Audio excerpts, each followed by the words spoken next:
Okay, thanks everyone. Good afternoon. I'm Paul Hurst. I'm the Technology Development Lead here at Gemini. I'm based at Gemini North in Hilo to tell you about the GLAO Feasibility Study that a fairly large group has been doing over the last several years. So ground layers adaptive optics, as Yulia told us about a couple of talks ago, only attempts to correct the ground layer turbulence. We neglect the higher altitude turbulence by averaging it out across multiple guide stars. And the idea here is that we get a very wide field correction. It's lower fidelity than regular AO, but it's a wider field. We want to do this with an adaptive secondary mirror. We want to use the laser guide star facility, again, that Yulia told us about, that as part of the Gemini North adaptive optics will give us 4 10-watt sodium side-launched laser beams. For the natural guide star side of this, we anticipate using either the existing or upgraded P2 and OI wavefront sensors for tip tilt and slow focus. So adaptive secondary mirrors are kind of the key to this. The secondary mirror of the telescope becomes the deformable mirror for the AO system. There's essentially 2 vendors for these at the moment. There's Adoptica and TNO. These mirrors, they're both similar in the sense that they use a thin mirror shell. So a roughly 1 meter diameter, about between 1 and 3 millimeter thick sheet of glass, which is silvered in the normal manner and is the actual reflective surface of the mirror. Behind that, there are a bunch of actuators that push and pull on the back of that mirror surface in order to deform it. And that's where these 2 mirrors differ quite a lot. They use very different technology for those actuators. And both of those have different pros and cons. We haven't made any kind of selection yet. We're not at that stage, but there's pros and cons both ways there. So why would we want to do this? Why do we want to do GLAO with an ASM? So the baseline performance for GLAO in this kind of mode is a factor of 2 improvement in image quality. So you sort of, a regular quite good 0.6 arc second natural seeing becomes, really quite spectacular 0.3 arc seconds with GLAO. And this, of course, benefits both brute force angular resolution, but also point source sensitivity, especially in the infrared, where you can use, smaller apertures and get less sky background. Because we're not using an adaptive optics bench, the DM is the M2, and there's no throughput or emissivity penalty with this. There's no additional optics in the science beam of the telescope compared to the current operation mode in non-AO mode. And it doesn't take up an instrument port, and we can feed any instrument port on the telescope. So it really does become part of the telescope. You could envisage a future where using GLAO becomes, just like using tip tilt guiding right now. It's the default. And there's a caveat there in that we need the laser guide stars to do this. We can't propagate the lasers through cloud, so we need clear skies in order to do this. Many thanks to everyone who responded to the survey we did a year or 2 ago.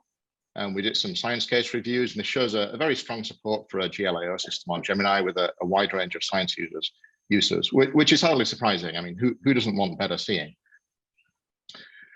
So I'd like to tell you a bit about this feasibility study we've been doing and how we got to where we are. So we considered GLAO in the original concept for what became GEMMA and GNAO. And in the early stages of that, it became fairly apparent that there were some pretty big unknowns, both in terms of how much it would cost to do this and can we even do it? Can we find a way to put this on the telescope? So we descoped it out of GEMMA and GNAO because of that. And the idea then is to carry out a feasibility study to basically answer those questions. Can we even do this and roughly how much would it cost?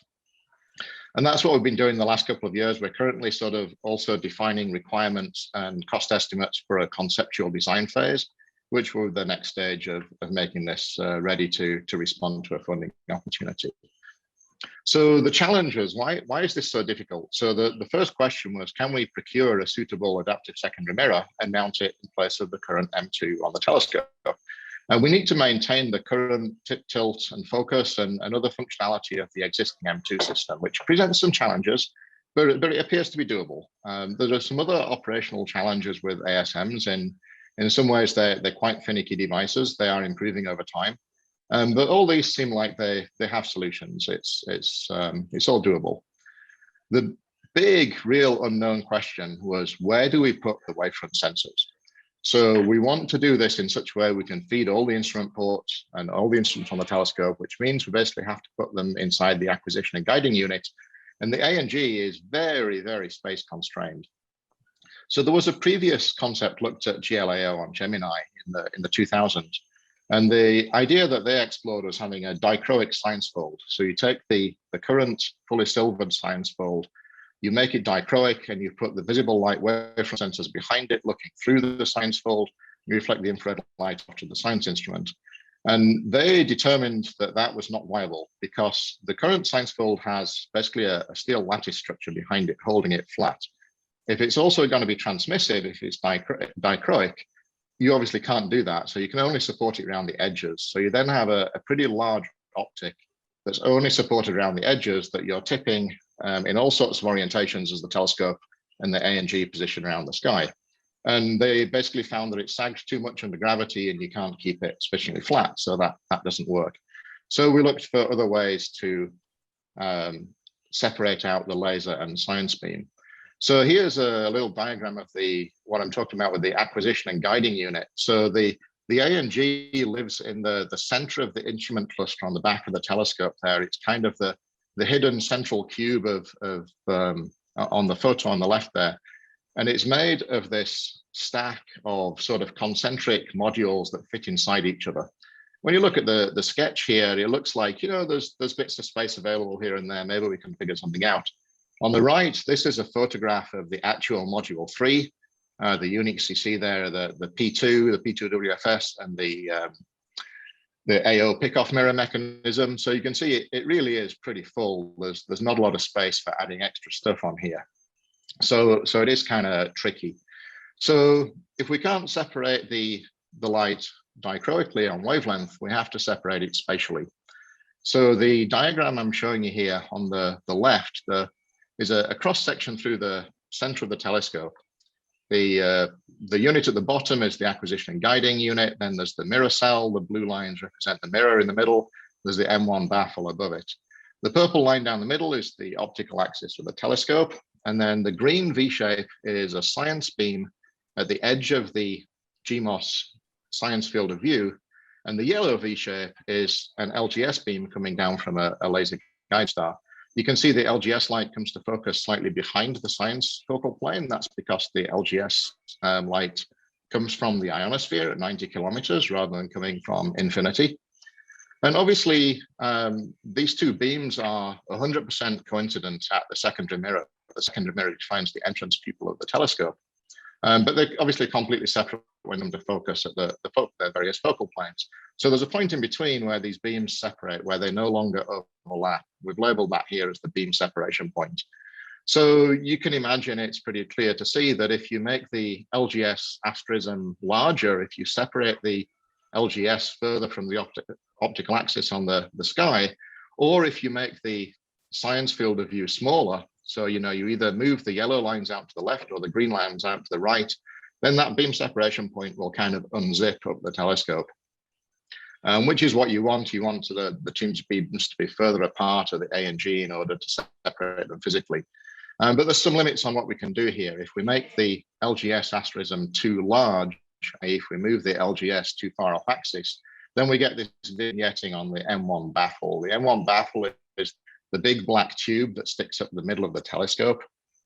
And you can see in the diagram on the left here, the LGS beam will start to clip those baffle rings if we make this too big.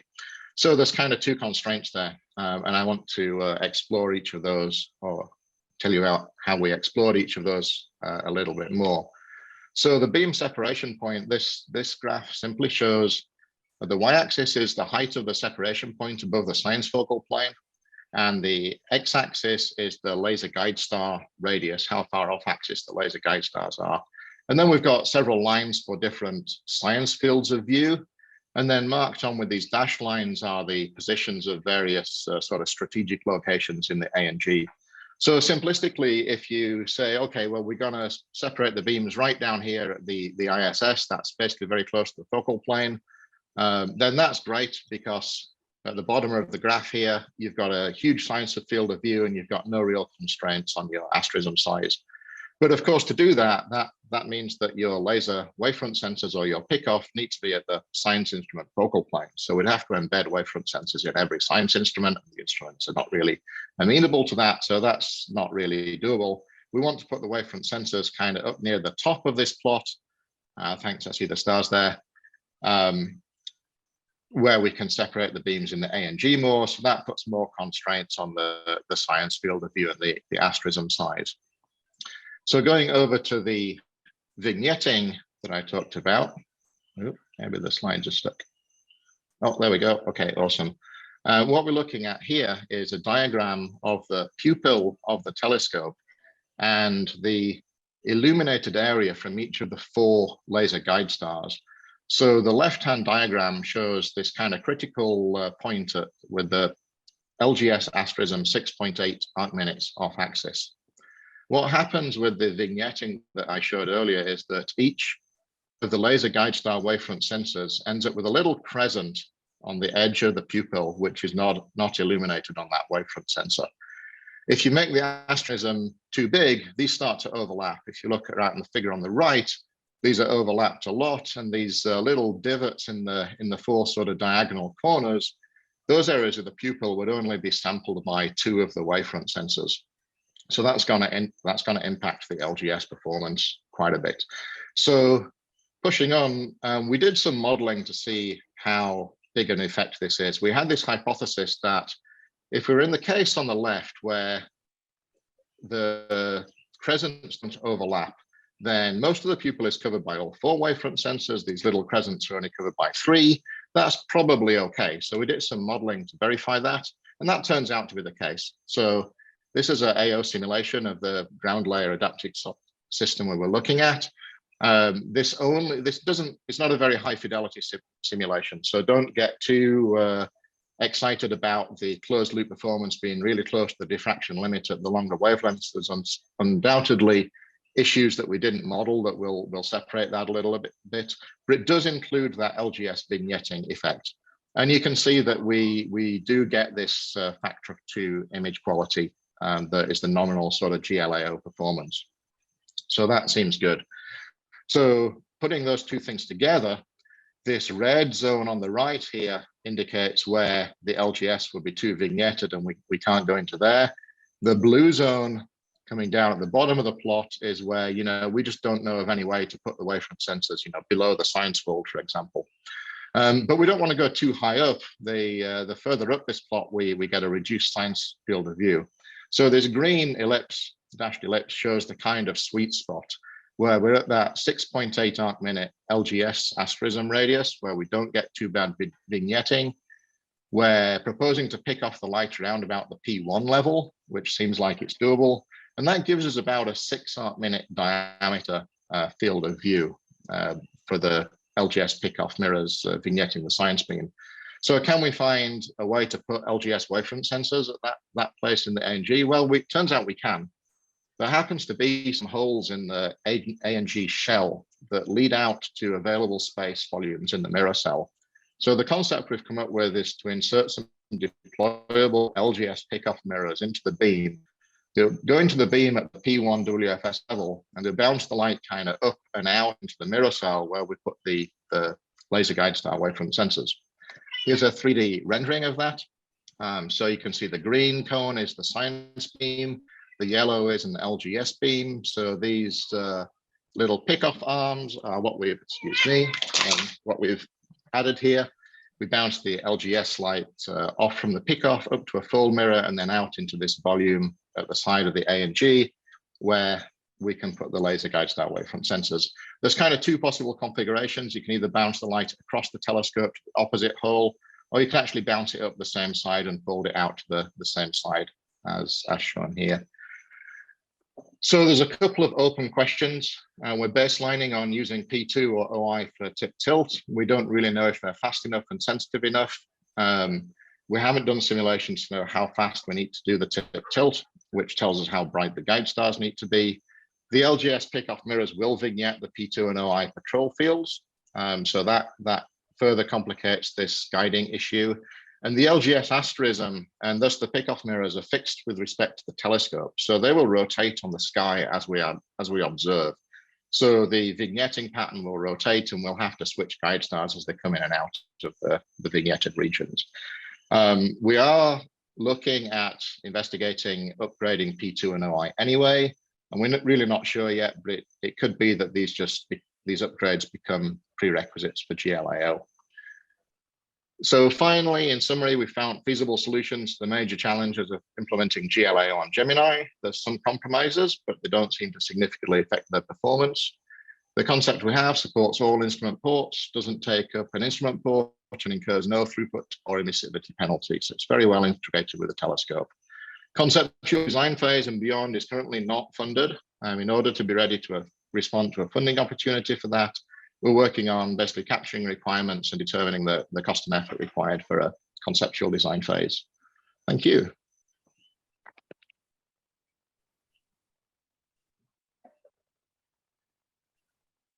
Questions for Paul? Shall we? So LPT, of course, has a the Large Binocular Telescope has a one-layer AO system. Can you sorry, be closer to the mic? Yeah, the Large Binocular Telescope has a ASM, right? So what we have been doing on LPT is the so-called enhanced seeing mode, which doesn't need laser, just a natural guide, just a regular guide star that seem to improve seeing by a factor of 2 also. Are you going to do that as well on this one? So that's interesting that you get such good correction off that. We've bounced around. There's all sorts of ideas we could do with an ASM on Gemini. The P2 and OI wavefront sensors, the existing wavefront sensors, are 2x2 Sharp-Hartmans. So we can, in principle, measure astigmatism on those at full loop rate. And if we had an ASM, we could correct that, which I think is similar to what you're talking about. There would also be options for slightly higher order systems. So the older P1s, I think the P1 at Gemini South is a 6x6. We swapped that for a 2x2 at Gemini North in order to support a different LGS plus P2 mode with Altair. But there are options for all sorts of intermediate modes with slightly higher order wavefront sensors driving the ASM, or indeed just driving it from the existing wavefront sensors. So we haven't gone into a lot of detail on those, but basically the system that we're proposing, there would be no reason why it could not support all sorts of these kind of hybrid modes. Yeah, I think LPT is correcting like 11 orders. Sure. Yeah. With the intensity mode, and seem to be like the default way of using the infrared spectrograph right now. Yeah, sure. So that of course requires a bit of a brighter guide star than something that's only going to correct a couple of modes. But the system will be very flexible with regards to those kinds of capabilities. If there's a wavefront sensor somewhere, we should be able to use that and feed the ASM. Thanks. Questions on Slack? Nope. It seemed like a lot of the challenge is not so much with the ASM, but packaging the laser and all the wavefront sensors. Did you consider side launch for the laser, or is the performance problems are just too great? No, the plan is side launch for the laser. I think Julia showed a diagram of the telescope with the laser guide stars on it in her presentation. It would be the same laser guide stars for this GLAO system as for the GNAO system. The launch telescopes have been spec'd such that they were able to propagate the stars out to a larger asterism radius in order to support this potential GLAO project. Okay, so it's the pickoff mirrors and the wavefront sensors crowding in the center. That seems to be your geometric problem. Yeah, that's right. It's packaging it in the A and G.